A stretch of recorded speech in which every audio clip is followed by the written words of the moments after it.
Tonight, the Oklahoma Supreme Court announces its ruling in a highly anticipated case. Thank you for joining us. I'm Karen Larson. I'm Naomi Keitt. The court said the contract with St. Isidore of Seville Catholic Virtual School violates state and federal law and is unconstitutional.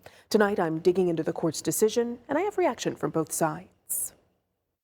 I think it's a huge win. We are so thrilled with the decision of the court. Debbie Veney is the senior vice president of the National Alliance for Public Charter Schools.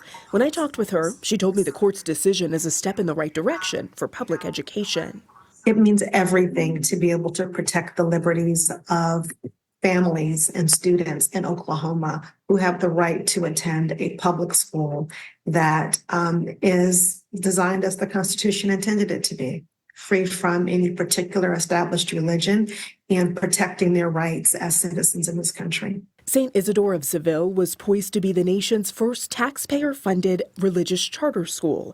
But in the court's ruling, the justices said under Oklahoma law, charter schools are public schools. And because of that, a religious charter school violates Oklahoma statutes, the Constitution, and the Establishment Clause, banning the government from establishing a religion.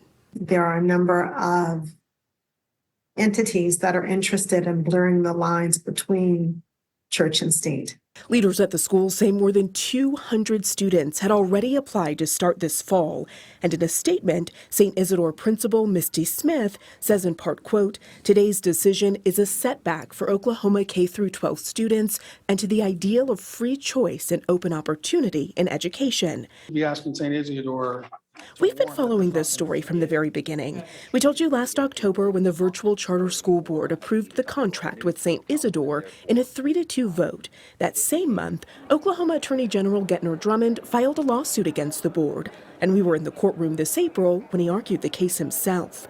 In a statement, Drummond said in part, quote, "This decision is a tremendous victory for religious liberty. The framers of the U.S. Constitution and those who drafted Oklahoma's Constitution clearly understood how to best protect religious freedom by preventing the state from sponsoring any religion at all.